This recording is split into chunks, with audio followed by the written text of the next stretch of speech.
Bonjour à tous! Avant de démarrer, toute l'équipe du MAG et moi-même tenons à vous souhaiter une très belle et heureuse année 2014.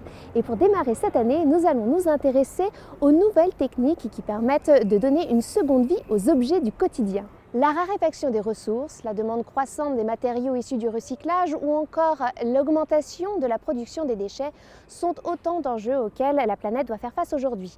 Du coup, une nouvelle tendance a vu le jour, celle de la récup. Je vous propose de faire un petit tour des façons ludiques et économiques d'utiliser ou de recycler nos objets.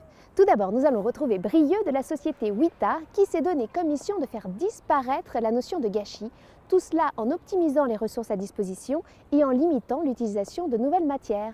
C'est ce que l'on appelle de l'upcycling. Bonjour Brieux. Bonjour. Alors expliquez-moi un petit peu ce qu'est l'upcycling.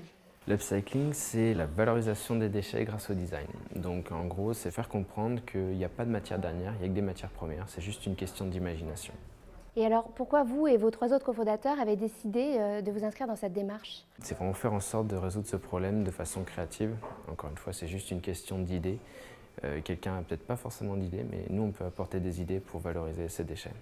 Et alors, quel type de déchets vous récupérez et qu'est-ce que vous en faites? Là, par exemple, je vois un banc. Là, par exemple, c'est un designer marseillais qui s'appelle Cola Bayeul qui récupère des cagettes sur le marché. Il en fait une suite de mobilier. Il y a également une bibliothèque, des étagères, des bureaux, des assises. Enfin, c'est très, très varié. C'est vraiment du design, c'est-à-dire qu'on va vraiment accentuer la notion d'utilité et d'esthétisme et pas uniquement l'aspect esthétique. D'accord, donc il faut que ça reste pratique, comme cette table. C'est vraiment un espèce de patchwork de différents bois. Et donc ça a été fait par le trio Wood on the Gang. D'accord, et donc vous utilisez du vrai piétement, des chutes de bois, c'est ça? Toute chute finalement, des déchets qui ont été redonnés dans une recyclerie et ensuite les designers font le reste pour justement créer un nouvel objet utile, quoi. Alors il y a un autre objet qui m'interpelle, c'est cette bibliothèque qui est faite en caisse de vin, c'est ça? Oui, exactement. En fait, c'est un designer bordelais qui travaille à proximité d'une usine qui fait des caisses de vin. Ouais. Et en fait, auparavant, ces caisses qui sont toutes non conformes étaient jetées pour faire de l'aggloméré. Donc là, justement, lui, il les a récupérées pour rajouter de la valeur. Donc il a upcyclé, donc il crée une suite de mobilier. Et donc alors là, vous utilisez des gobelets, c'est ça, pour faire des suspensions? Oui, exactement. En fait, ça, c'est un designer estonien qui a trouvé un process pour récupérer tous les gobelets. Il arrive à les assembler sans aucune autre matière que des gobelets. D'accord, c'est ça que vous montrez pour... Pour dire aux gens que ça marche.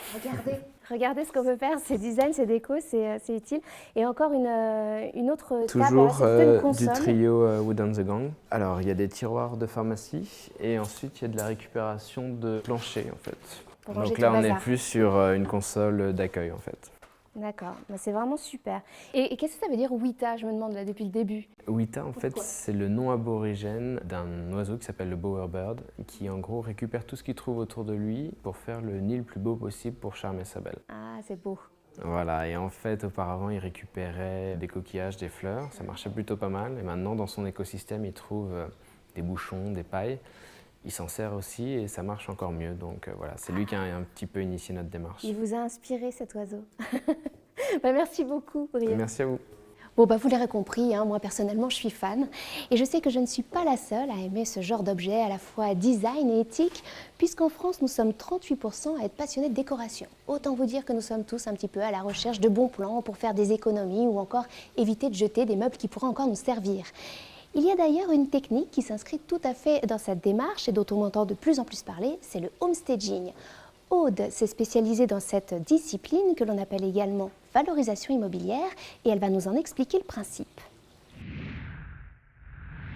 Aude, bonjour. Bonjour Fabienne. Alors, est-ce que vous pouvez m'expliquer un petit peu en quoi consiste le homestaging? Donc le homestaging, c'est une méthode qui vient des États-Unis et qui permet de mettre en valeur son bien immobilier avant sa vente, mais tout en respectant la règle du homestaging qui est recycler au maximum les accessoires et le mobilier à l'intérieur des maisons pour pouvoir valoriser son bien. Alors, est-ce que vous avez des exemples à nous donner? Oui, alors j'ai fait par exemple là pour une cuisine, au lieu de repeindre la globalité des meubles, on a exclusivement repeint le plan de travail pour valoriser la cuisine, changer la crédence.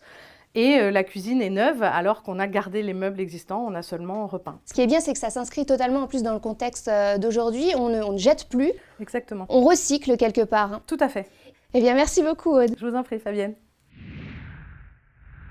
Sachez que le homestaging est une technique très utilisée en Grande-Bretagne puisqu'elle représente près de 70% des transactions immobilières. Autant vous dire qu'ils ont pris un petit peu d'avance sur nous. Allez, après la déco, intéressons-nous à un partenariat atypique que Sita a développé. Tout d'abord, Sita s'engage dans le recyclage des véhicules usagés. Ce démantèlement permet de fournir à la société Bilom des airbags pour en faire des sacs. Les produits Indra me servent depuis le début de Bilom, depuis maintenant 6 ans, à fabriquer les anses de nos sacs, puisqu'on récupère les ceintures de sécurité dans les casses et notamment chez Indra pour faire nos anses. Et depuis maintenant 2 ans, nous récupérons les airbags chez Indra pour faire des sacs et différents accessoires de décoration.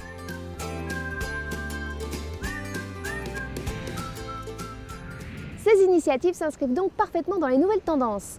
Autre bon plan, l'association Rejouer fait ce que l'on appelle du réemploi en restaurant et remettant en vente vos jouets usagés. Le jouet provient des collectes de jouets que l'on réalise. Ensuite, il y a un des salariés qui va les collecter, qui les ramène à l'atelier. Et là, on a une équipe de 12 valoristes qui les prennent en charge. Autre bonne initiative, toujours dans le domaine du jouet, une société du Kenya qui s'appelle Ocean Soil se charge de nettoyer les plages et de créer des jouets à la fois ludiques et décoratifs, le tout entièrement fait main, à base des milliers d'objets qui échouent sur les rivages du pays. Bref, vous l'aurez compris, il y a une réelle prise de conscience. Le recyclage et le réemploi sont des nouvelles pratiques à développer pour la préservation de nos ressources et une consommation éco-solidaire. Eh bien, je ne sais pas vous, mais moi tout ça, ça m'a donné plein d'idées pour chez moi. Du coup, je file et je vous donne rendez-vous dès le mois prochain. Ciao!